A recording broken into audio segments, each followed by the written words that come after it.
Hello guys, welcome on GK with Gauravanshi classes पर। मैं माही स्वागत करती हूँ आप सभी का अपने YouTube channel GK with Gauravanshi classes पर। चलिए, हम बात कर रहे थे रिप्रोडक्शन के बारे में, ह्यूमन रिप्रोडक्शन के बारे में, जिसमें हमने पुरुष जनन अंग और तंत्र पूरा पढ़ लिया था। ठीक है, लास्ट हमने कल जो देखा था वो हमने देखा था मादा जनन तंत्र का ओवरव्यू, मतलब उसके पार्ट्स हमने ये सारे देख लिए थे। मतलब इसमें प्रथम प्रथम जनन अंग और द्वितीयक जनन अंग के बारे में हमने यहाँ पे ये ओवरव्यू थोड़ा सा देखा था। चलिए आगे हम उसी के बारे में अब आगे बात करते हैं। चलिए, तो हम सबसे पहले उसमें पढ़ेंगे ओवेरी ओवेरी के बारे में। ठीक है, ओवेरी मतलब अंडाशय के बारे में। ठीक है, किसके बारे में हम पढ़ेंगे आज? अंडाशय के बारे में। अंडाशय के बारे में, तो अंडाशय क्या होता है? अंडाशय प्राथमिक जनन अंग है, ये हमने कल देखा ही था। ठीक है, और बाकी जितने भी होते हैं वो द्वितीय जनन अंग में आते हैं। तो प्रत्येक जो वुमेन होती है, प्रत्येक महिला में एक जोड़ी अंडाशय होते हैं। जैसे कि पुरुष में कितने थे? पुरुष में मतलब अंडाशय नहीं था, पुरुष में वृषण टेस्टिस थे, तो कितने थे? एक जोड़ी। सेम वैसे ही यहाँ पे क्या होते हैं? स्त्री में एक जोड़ी अंडाशय पाए जाते हैं, जो क्या होते हैं? जो 2 से 4 मीटर लंबे तथा 2.5 सेंटीमीटर चौड़े। मतलब 2 से 4 सेंटीमीटर तो लंबे, ठीक है, और 2.5 मतलब 2.5 सेंटीमीटर चौड़े अंडाकार रचना होती है। ठीक है, और प्रत्येक महिला में जो तुम्हारा जो जाइगोट बनता है, ठीक है, जो भ्रूण होता है, भ्रूण अवस्था में ही क्या होता है? ओवम बनने लग जाते हैं। कैसे बनने लग जाते हैं? चलिए हम इसी के बारे में अब आज बात करते हैं। तो हम यहाँ पे लिखते भी जाएंगे, जो मेन पॉइंट्स होंगे उनको मैं लिखती जाऊंगी, बाकी आप लिखते भी चलना है। ठीक है, तो हम यहाँ लिखेंगे सबसे पहले अंडाशय प्राथमिक जनन अंग है। क्या है ये? प्राथमिक जनन अंग है। ठीक है, प्राथमिक जनन अंग है। स्त्री में अंडाशय प्राथमिक जनन अंग है। प्रत्येक स्त्री में एक जोड़ी अंडाशय पाए जाते हैं। प्रत्येक स्त्री में एक जोड़ी अंडाशय पाए जाते हैं, जो 2 से 4 सेंटीमीटर लंबे 2 से 4 सेंटीमीटर लंबे तथा 2.5 सेंटीमीटर 2.5 सेंटीमीटर क्या होते हैं? ये चौड़े होते हैं। ठीक है, चौड़े अंडाकार रचना में होते हैं। कैसे होते हैं ये? अंडाकार, ओव्यूल। ठीक है, अंडाकार होते हैं ओव्यूल की तरह। ठीक है, अंडाकार रचना में होते हैं। प्रत्येक स्त्री में भ्रूण अवस्था में ही ओवम मतलब अंड, प्रत्येक स्त्री में भ्रूण अवस्था में ही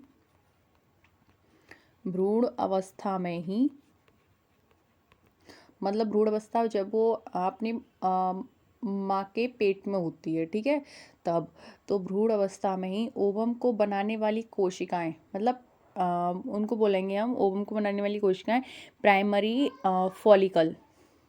क्या बोलेंगे यहाँ पे? ओवम को बनाने वाली कोशिकाएं प्राइमरी फॉलिकल विकसित हो जाती हैं।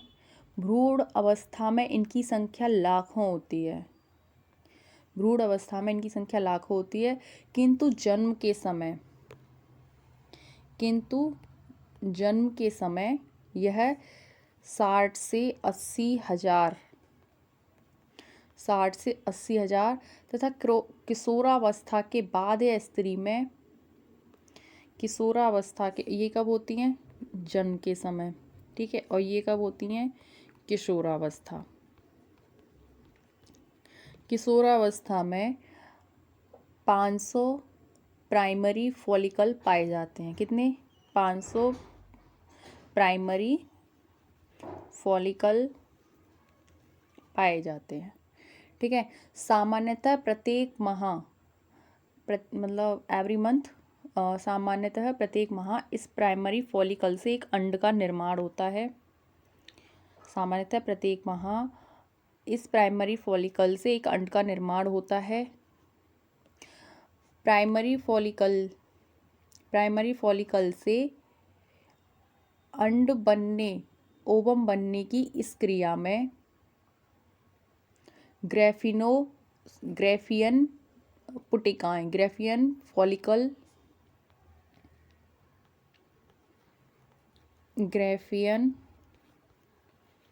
फॉलिकल ग्रेफियन पुटिकाएँ कहते हैं इनको। ग्रेफियन फॉलिकल का निर्माण होता है, मतलब ये अंड जो होते हैं, ओवम जो होते हैं, ओवम बनने की इस क्रिया में ग्रेफियन फॉलिकल का निर्माण होता है।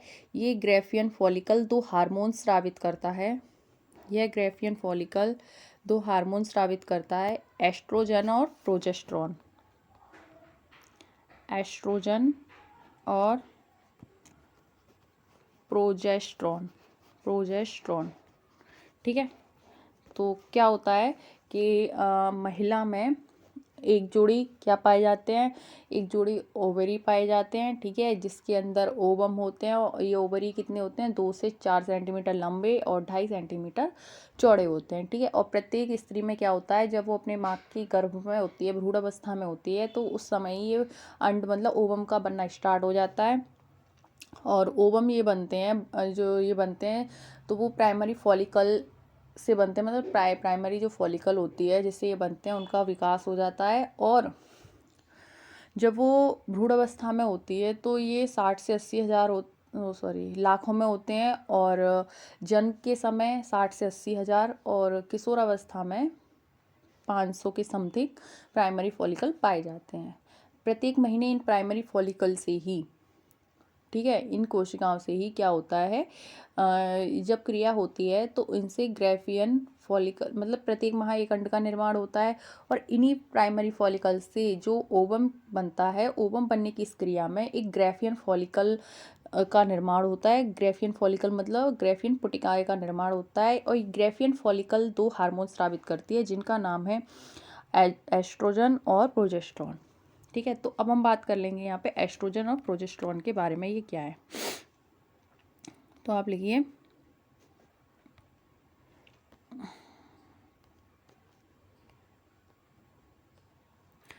Oestrogen hormones.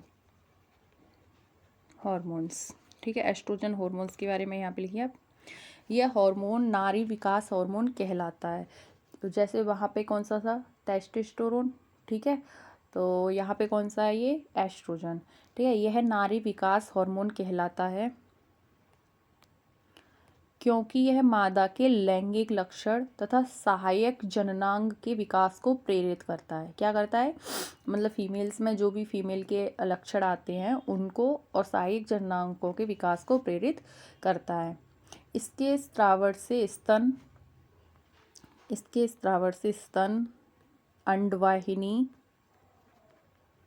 फैलोपियन ट्यूब जो होती है, अंडवाहिनी तथा योनि, वजाइना का विकास होता है।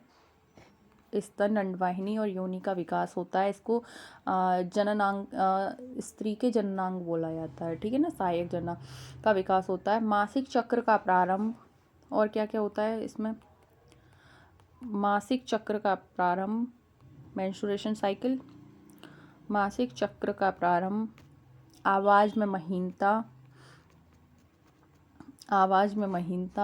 मैथुन की इच्छा तथा स्वभाव में शालीनता,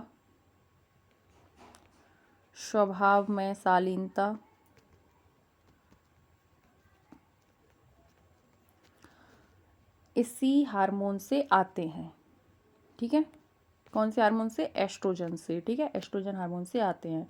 नेक्स्ट, ग्रेफियन फॉलिकल अंडोत्सर्जन के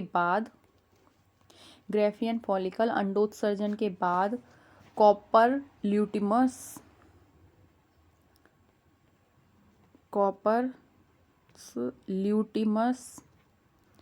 ये यू है। ठीक है, कॉपर ल्यूटिमस में बदल जाती है। इस कॉपर ल्यूटिमस से प्रोजेस्टेरॉन हार्मोन का स्रावण होता है। इस कॉपर ल्यूटिमस से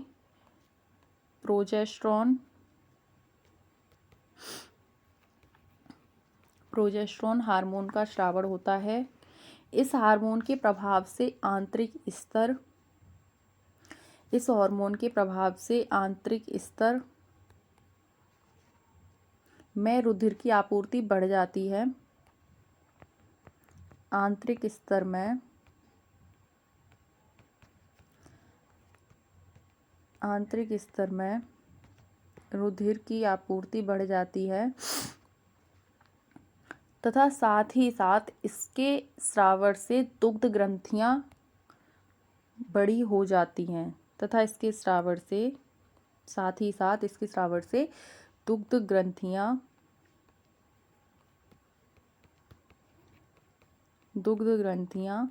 बड़ी हो जाती हैं। ठीक है, नेक्स्ट लिखिए इसी में पॉइंट। प्रोजेस्टेरोन नहीं, प्रत्येक स्त्री में अंड जनन की प्रक्रिया होती है। प्रत्येक स्त्री में अंड जनन की प्रक्रिया होती है। अंडाशय में युग्मक के बनने की क्रिया अंड जनन कहलाती है, मतलब oogenesis कहलाती है। प्रत्येक स्त्री में अंड जनन की प्रक्रिया होती है और अंडाशय से युग्मक बनने की क्रिया मतलब ओवेरी से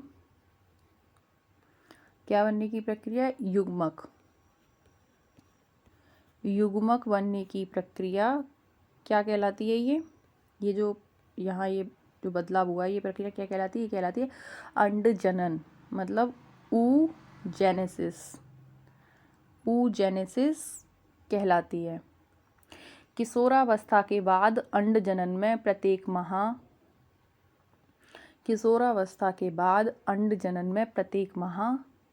विभिन्न चरणों में से एक चरण फॉलिकुलर प्रावस्था है। क्या है? फॉलिकुलर प्रावस्था है। यहाँ मैं लिख रही हूँ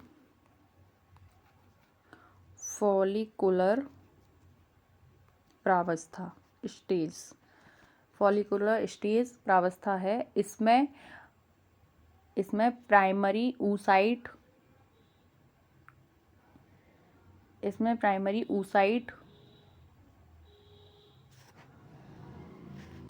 यह 3 भागों में विभक्त है। कौन कौन से हैं वो 3 भाग? गुणन, वृद्धि और परिपक्व। गुणन, वृद्धि, परिपक्व। ठीक है, तो गुणन, वृद्धि, परिपक्व मतलब वही जो हमने पुरुष वाले में देखा था। मैं यहाँ पे बताती हूँ। जैसे कि ये क्या है? 2n, ठीक है, एग। ठीक, अब ये तो हो गई इसकी फर्स्ट फॉलिकल। ठीक है, क्या है ये? First follicle. ठीक है, इसके बाद जो आएगी ये हम यहाँ पे लिख सकते हैं गुणन। ठीक है, oogenesis, ये में भी 2n ही होंगे। oogenesis, एक काम करते हैं, इसको समझने से पहले हम समझ लेते हैं अंडवाहिनी मतलब फैलोपियन ट्यूब। तो एक काम करो आप फैलोपियन ट्यूब के बारे में लिख लो पहले। फैलोपियन ट्यूब, अंडवाहिनी। ठीक है, लिखिए आप अंडवाहिनी के बारे में। प्रत्येक अंडवाहिनी 10 से 12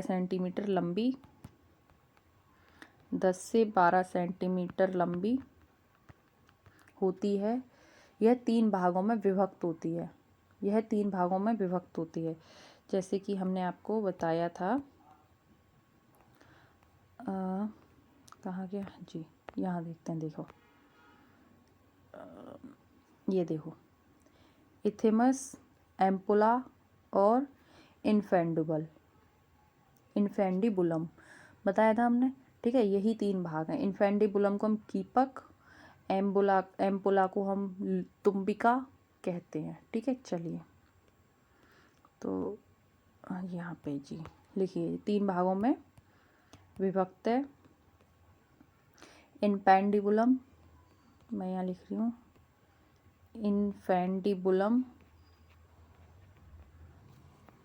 ठीक है, एम्पुला और इस्थेमस।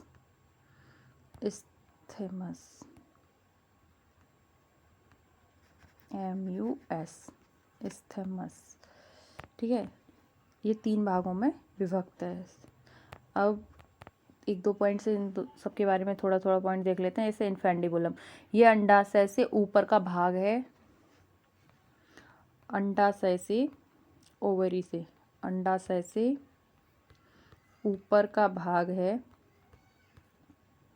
जिसका कार्य अंडाणु को संग्रह करना है। क्या कार्य है इसका? अंडाणु को संग्रह करना। ठीक है, ये हो गया इन्फेंडिबुलम। एम्पुला क्या करता है? इसको बोलते हैं तुम्बिका। कूपिका का दूसरा सिरा, मतलब इन्फेंडिबुलम का दूसरा सिरा चौड़े भाग में खुलता है। इन्फेंडुला का दूसरा सिरा चौड़े भाग में खुलता है, जिसे एम्पुला कहते हैं। ठीक है, एम्पुला निषेचन की क्रिया, एम्पुला में निषेचन की क्रिया संपन्न होती है। क्या होता है इसमें? निषेचन, फर्टिलाइजेशन, निषेचन की क्रिया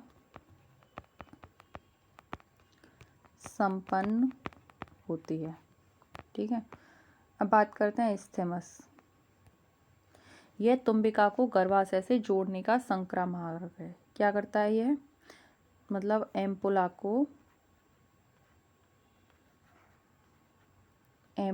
को किससे?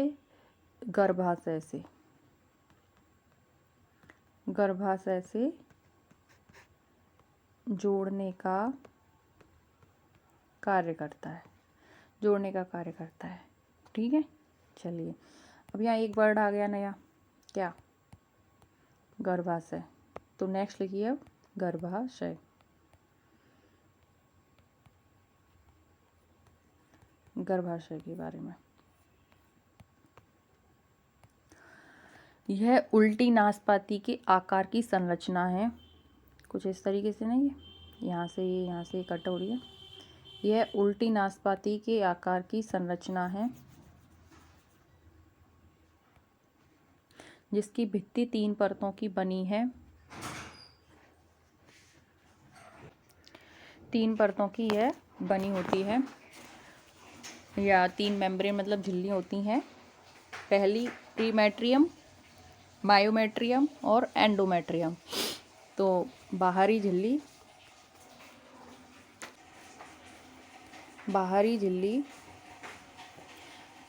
प्रीमेट्रियम, या प्राइमेट्रियम भी बोल सकते हैं इसको हम, प्राइमेट्रियम।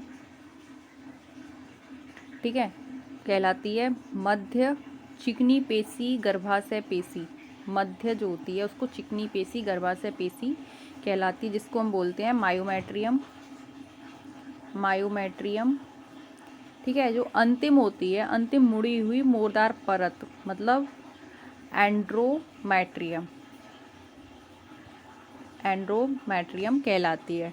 इस एंड्रोमेट्रियम का संबंध मासिक चक्र से होता है। किससे होता है इसका संबंध? मासिक चक्र, मेंस्ट्रुएशन साइकिल, जो हम इस टॉपिक के बाद ही पढ़ेंगे। इससे किसका संबंध होता है? मासिक चक्र।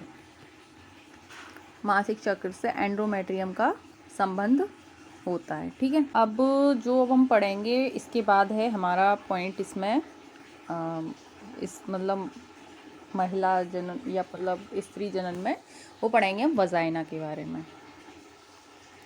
वजाइना, जिसे हम क्या कहते हैं? योनि। ठीक है, क्या कहते हैं इसे हम? योनि।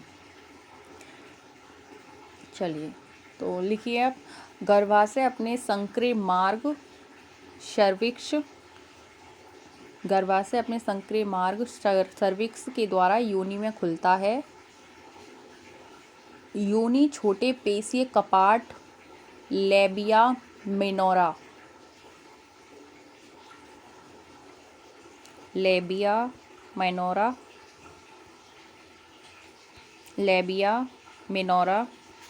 तथा बड़े पेशीय कपाट लेबिया माइजोरा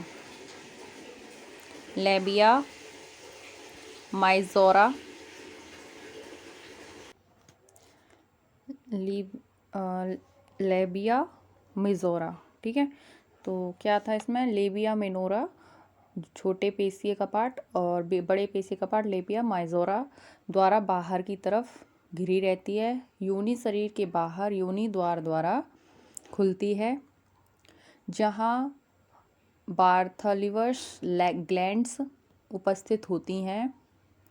इन ग्रंथि के श्रावण के कारण ही मैथुन की क्रिया आसानी से संपन्न हो जाती है।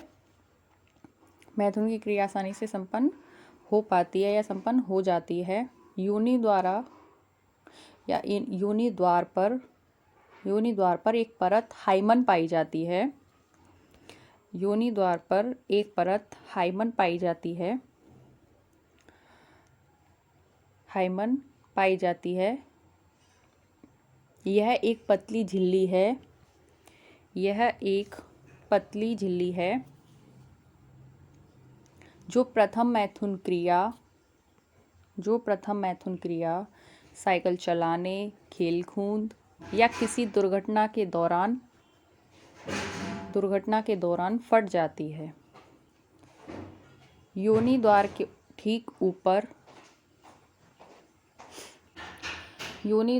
ठीक ऊपर मूत्र मार्ग का द्वार पाया जाता है। मूत्र मार्ग का द्वार पाया जाता है जिसके ऊपर एक छोटी संरचना लेबिया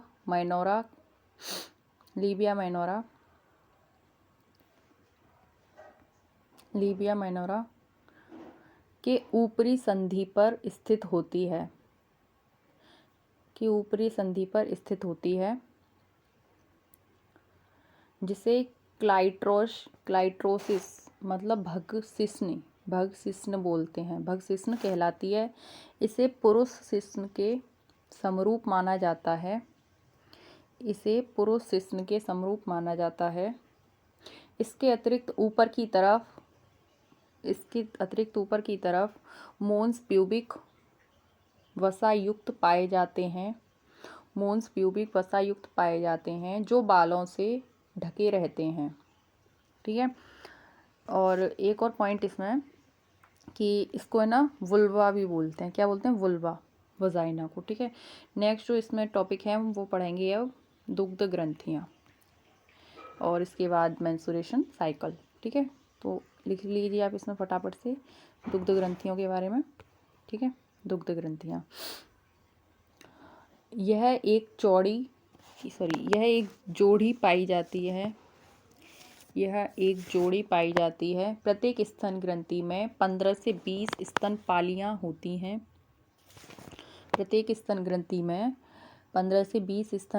होती हैं। इसके चारों तरफ एक वसीय ऊतक पाए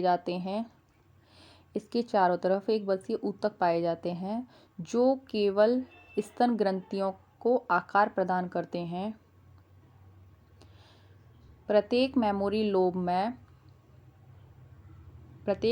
लोब में कोशिकाओं के गुच्छे होते हैं जिन्हें कूपिकाएं कहते हैं।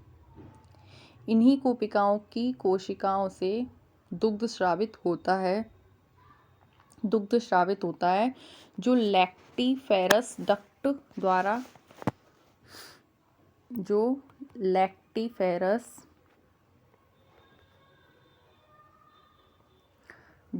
द्वारा। वैसे तो ये आई होप कि आप सब लोगों को ये समझ में आ गया होगा और हमारा यहाँ मादा जनन तंत्र कंप्लीट होता है। ठीक है। मैं कुछ डायग्राम्स और लेकर आई थी, आप उससे समझ लो। वैसे तो मुझे लगता है कि मैंने जिस तरीके से समझाया है या जो पढ़ाया है लिखाया है उससे आपको समझ में आ गया होगा। फिर भी अगर कोई चीज़ या कोई पॉइंट ऐसा छूट जाता है तो प्लीज़ उसके लिए मैं सॉरी बोलती हूँ। ठीक है। और आप अगर मतलब ऐसा कोई पॉइंट अगर छूट भी गया है तो आप प्लीज़ मुझे कमेंट करके ज़रूर बताएं कि क्या ऐसा पॉइंट है जो छूट गया है या क्या एक पॉइंट ऐसा है जो मैंने बाय मिस्टेक बोल दिया है। ठीक है। तो चलिए इसमें कुछ डायग्राम्स हैं, आप देख लीजिए। आई थिंक आपको उससे समझ में आ जाए। देखिए हमने फेंडस की बात की थी कि ऊपर वाला ये जो भाग होता है ना इसको फेंडस बोलते हैं। मैं एक काम करती हूँ, दूसरा कलर लेती हूँ, उससे समझ में आएगा आपको। ठीक है। और ये एग जहाँ पे ये फेलोपियन ट्यूब है जहाँ इसका फर्टिलाइजेशन होता है। ठीक है। वजाइना के मार्ग से होता हुआ मतलब क्या स्पर्म जाता है और यहाँ पे आके इसका क्या होता है, यहाँ पे फर्टिलाइजेशन होता है। और जब फर्टिलाइजेशन हो जाता है एग का और स्पर्म का तो उसके बाद कहाँ आ जाता है वो, यहाँ किस में आ जाता है, यूथेरिन में यहाँ पे आ जाता है। ठीक है। जब ये यहाँ पे आ जाता है तो यहीं पे क्या होता है, यहाँ भ्रूण का निर्माण होता है। ठीक है। फेलोपियन ट्यूब में कभी भी भ्रूण का निर्माण नहीं होता, अगर वहाँ होगा तो क्या होगा, फेलोपियन ट्यूब फट जाएगी, ठीक है ना, क्या हो जाएगी, वो फट जाएगी। और ये क्या है, फेलोपियन ट्यूब। यूटेराइन कैविटी, ठीक है, जहाँ भ्रूण का निर्माण होता है। ये एंडोमेट्रियम, बाहर की लेयर, मायोमेट्रियम मिड वाली लेयर, ठीक है। और एक नहीं है इसमें जो हमने बताई थी अंदर वाली लेयर, ठीक है। ये ओवरी, ठीक है। इसके बाद ये है यूथेरस, ठीक है। और यह सर्विक्स, ठीक है, हमने बताया था ना यहाँ पे सर्विक्स, ठीक है। तो ये मादा जनन अंग, ठीक है। नेक्स्ट इसी में ये देखिए, हाँ यहाँ दिया है, ये देखो, प्रीमेट्रियम, ठीक है, मायोमेट्रियम, ठीक है। और ये मिला के ये क्या है आपका, इन्फेंडिबुलम, एम्पुला, इस्थेमस, ठीक है। इसमें तो आई थिंक आपको ये समझ में यहाँ पे आ गया होगा, ठीक है। और ये फेलोपियन ट्यूब, तो ये देखिए इसकी एम्पुला, इस्थेमस और एंडिबुलम को मिला के क्या बना है ये पूरा पार्ट हमारा क्या था, क्या बताया था हमने, बताइए, इस पूरे पार्ट को मिला के क्या बनाया था। और ये देखो एंडोमेट्रियम, मायोमेट्रियम, प्रीमेट्रियम, ठीक है। और ये वजाइना, ओविरस और फेलोपियन ट्यूब, ठीक है। फंडस दिया है हमारा, ठीक है। तो यहाँ कंप्लीट हो गया, ठीक है। एक और आई थिंक ये पिक्चर और है, आप इसको देख लो एक बार। चलिए, क्या हो गया भाई ये, हाँ, मैंने यहाँ क्या किया है, मैं यहाँ पे आपके लिए ये दोनों पिक्चर एक जगह लेकर आई हूँ ह्यूमन रिप्रोडक्शन की, ठीक है, ताकि आपको यहाँ पे दिक्कत ना हो। ये देखो, ये ह्यूमन, ये मादा और ये पुरुष, ठीक है, दोनों का एक साथ पिक्चर आप देख सकते हो, ठीक है। अब आपको समझ में आ गया, कंप्लीट हो गया ये तो हमारी तरफ से, ठीक है। तो अब नेक्स्ट बचा है हमारा मेंस्ट्रुएशन साइकिल। इसमें मेंस्ट्रुएशन साइकिल तो हमारा बचा ही है, लेकिन अभी तो हमने ये निषेचन पूर्व घटनाएं देखी हैं। अभी तो हमारा फर्टिलाइजेशन और पोस्ट फर्टिलाइजेशन ऑफ इवेंट्स बचे हैं। कहने का मतलब निषेचन पश्च की घटनाएं बची हैं। तो हम एक काम करते हैं, इनमें से हम एक काम करते हैं, पहले हम फर्टिलाइजेशन और फर्टिलाइजेशन के मतलब निषेचन के पश्च होने वाली घटनाओं को हम देख लेते हैं, ठीक है। तो आप यहाँ पे लिख लीजिए फर्टिलाइजेशन,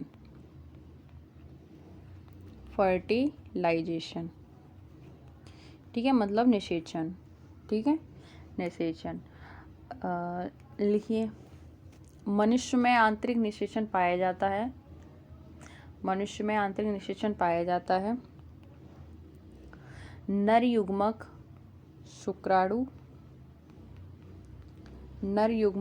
शुक्राणु तथा मादा युग्मक अंडाणु आपस में संलयन करते हैं, आपस में संलयन करते हैं, आपस में संलयन करते हैं, जिससे युग्मनज बनता है, जिससे युग्मनज बनता है। मनुष्य में निषेचन अंडवाहिनी, फेलोपियन ट्यूब मैंने बताया था, अंडवाहिनी में होता है। मैथुन के दौरान शिश्न द्वारा पेनिस द्वारा स्त्री की योनि मतलब वजाइना में वीर्य मतलब सीमन, वीर्य छोड़ा जाता है। पुरुष के वीर्य में 30 से 50 करोड़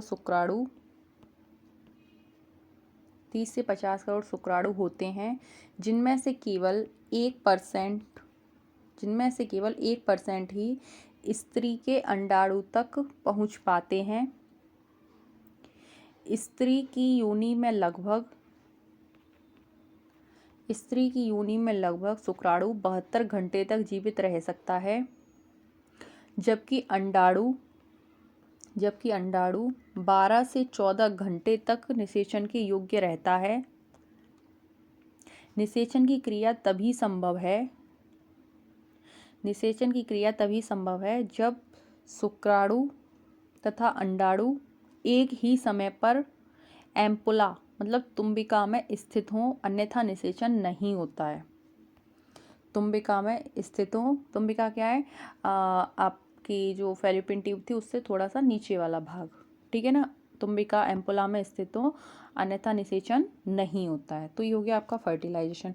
अब हम देखेंगे मतलब फर्टिलाइजेशन के बाद मतलब निषेचन पश्च घटना है। निषेचन, अरे भाई ये क्या लिख गया, निषेचन पश्च घटना है। तो इनका और लिख लीजिए आप। युग्मनज में समसूत्री विभाजन द्वारा, युग्मनज में समसूत्री विभाजन द्वारा, अब समसूत्री और सूत्री क्या है ये हम पहले पढ़ चुके हैं। युग्मनज में समसूत्री विभाजन द्वारा अनेक कोशिकाएं बनती हैं। इन कोशिकाओं को ब्लास्टोमियर, इन कोशिकाओं को ब्लास्टोमियर कहते हैं। ये ब्लास्टोमियर एक गेंद का रूप ले लेती हैं जिसे मोरुला कहते हैं। क्या कहते हैं? मोरुला कहते हैं। मोरुला विभाजित होते हुए गर्भाशय की ओर बढ़ता है। मोरुला जैसे ये था, ठीक है।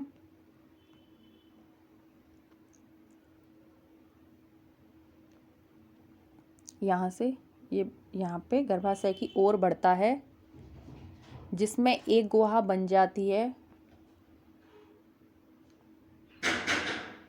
जिसमें एक गुहा बन जाती है। इस गुहा को ब्लास्टोसिस कहते हैं। इस गुहा को क्या कहते हैं? इस गुहा को ब्लास्टोसिस कहते हैं। इसी ब्लास्टोसिस्ट में कोशिकाओं का बाहरी स्तर ट्रोफोब्लास्ट, कोशिकाओं का बाहरी स्तर ट्रोफोब्लास्ट कहलाता है। ट्रोफोब्लास्ट गर्भाशय की एंडोमेट्रियम से संलयन हो जाता है। अब आपको समझ में आ रहा होगा, ठीक है ना। एंडोमेट्रियम कहाँ थी? एंडोमेट्रियम से संलग्न हो जाता है। इस प्रक्रिया को अंतर्रोपण, इम्प्लांटेशन बोलेंगे इसको, इम्प्लांटेशन हिंदी में क्या बोलेंगे? अंतर्रोपण। इस प्रक्रिया को अंतर्रोपण कहते हैं तथा यह अवस्था प्रेगनेंसी, सगर्भता,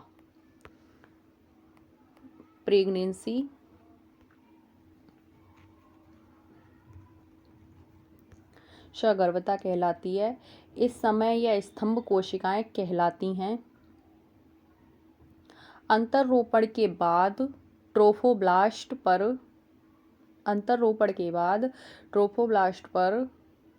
अंगुलीनुमा संरचना बन जाती है, जो बाद में अपरा का निर्माण करती है। अपरा से समझ में नहीं आ रहा होगा, मैं यहाँ इसका इंग्लिश वर्ड बताती हूँ। प्लेसेंटा, जो बाद में अपरा या प्लेसेंटा का निर्माण करती है। अपरा या प्लेसेंटा भ्रूण तथा मादा के बीच गैसों का आदान प्रदान तथा अवशिष्ट पदार्थों को निकालने का कार्य करती है। ठीक है। तो अगर हम कंप्लीटली देखें तो अब जाके हमारा ये कंप्लीट हुआ है। बस इसमें आपका मेंस्ट्रुएशन बचा है। एंड मेंस्ट्रुएशन के बाद मतलब गर्भ निरोधन क्या होता है, कैसे होता है और क्यों करना चाहिए, ये पॉइंट्स आपके इसमें बचे हैं। बाकी तो और एक और पॉइंट है, हाँ, यौन संचारित रोग कौन कौन से होते हैं। ठीक है, तो यहाँ तक कंप्लीट हो गया आपका मादा जनन तंत्र। और नेक्स्ट वीडियो मतलब नेक्स्ट टॉपिक में हम बात करेंगे आपकी मेंस्ट्रुएशन, गर्भ निरोधन एंड उसमें ही हम लास्ट करना चाहेंगे आपके यौन संचारित रोग।